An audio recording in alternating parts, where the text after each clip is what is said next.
Morning, Gary. How you doing? I'm good. How are you?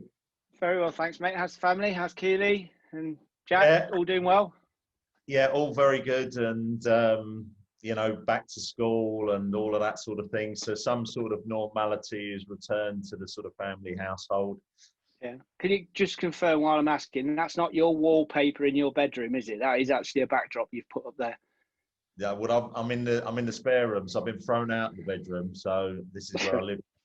Just obviously quick catch up, see how things are going in KL and how every one of the KL Tigers family over there have been coping with what has been a pretty tricky last 8 months, hasn't it? It was interesting. January, we had your team out here for the annual Leicester Tigers camp, as usual, Good and camp, good fun. you know what it's like leading up to that. We've been on many sort of WhatsApp calls and emails at silly hours of the day, trying to get things right, trying to get people booked in, and obviously trying to make sure that your staff are coming out here to somewhere nice. So funny thing was, we had our head down so much with the camp that the COVID story, which was just emerging at the time, didn't really register too much on the radar. And we were probably 2 or 3 days into the camp, and a few things started to get commented on. And we got locked down just past the middle of March. We'd had the rugby switched off by firstly the school where we train. Then the MRU came out and basically stopped all of the rugby.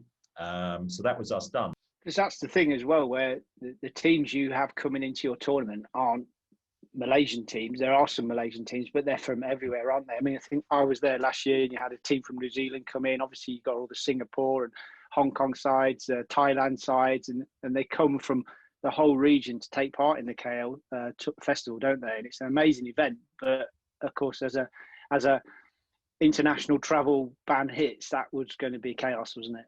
Instantly, you think of what the financial impact's going to be because you are exposed.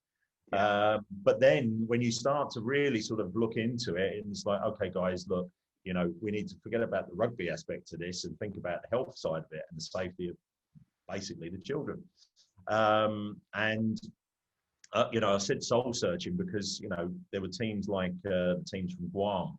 And the kids there, they were washing cars and doing all kinds of sort of neighborhood stuff to raise money for the tour. That's what they did last time, and they were coming back. And, you really feel for these guys. They're desperate to play. There's not a lot of rugby going on where they are, and they've made this wonderful journey to come and see us and experience our event. Rugby, really, we were in the hands of someone else. We had to wait for someone else to say, yes, you can do this, or yes, you can do that. And that didn't really happen until the middle of June. As well, the interesting thing is, and this is probably a good thing for us to talk about, is how much KL Tigers have aligned themselves to the pathway, and the work you've done over the 8 years of taking the curriculum more or less directly from the academy side and embedding that in the coaching ethos of KL Tigers. Yeah, I mean, I've got to say, this, as you know, sort of back in 2011 when we connected, it was all about, how can we sort of share resources? How can we sort of have a relationship? How can we do this? How can we make ourselves better from what you know? And, that having that as part of this partnership has been fantastic.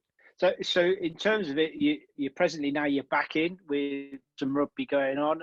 How's your schools program going? Are the schools welcoming you back in yet, or is that still confusing? Because it's a massive thing you do for not just KL Tigers, but also the local community, and some of the schools you visit really appreciate what you offer. I know that. Yeah, I mean, on the local school side, we're still waiting to go back in. I guess it may sort of be similar to you guys in that you've got Ministry of Education and then you've got Ministry of Youth and Sport. So the Ministry of Youth and Sport allow us to use games now. We're even allowed to play friendlies, so the seniors have played a few friendlies now, and that's been great to have them back. It's almost to close doors. But a lot of players, we couldn't put this player into a contact environment because actually they're not fit enough. Not necessarily from a cardiovascular point of view, but, you know, joints, mobility and that sort of thing, they really need to tighten up and do some more activity. So we've had to push going back to friendlies really until the middle or late next month. For example, Keeley on the desk, it's almost like a military precision operation on a Saturday, and we've got 3 blocks with a buffer zone of pickups, empty out, and then new arrivals for the next block of training. It's still there. It's still functioning. It is different, but hopefully at some time we can get back to some of the other activities. Yeah. In terms of that, I mean, how are you seeing, say, the future plans? I mean, obviously you and I would normally at this time start talking about camps in January, and you'd be telling me about your plans for the festival, which might come in March or afterwards. Then we've got the ball, obviously, and we're going to go full ahead anyway. And let's just have a look at those things and look forward and be positive. Have you got some plans already in the back of your mind? Well, the thing is we, because we're, you know, quite a landmark event for junior rugby in Malaysia. You know, we've had a sort of nod from the MRU to say, look, you know, still can't do any tournaments. You need to think about next year, because it's not too far away, and you know the likelihood is that might not happen. And we're quite wise to that. You know, Singapore, for example, is still on lockdown. There's no rugby at all. We'll have to wait and see how this all sort of pans out. Thank you very much.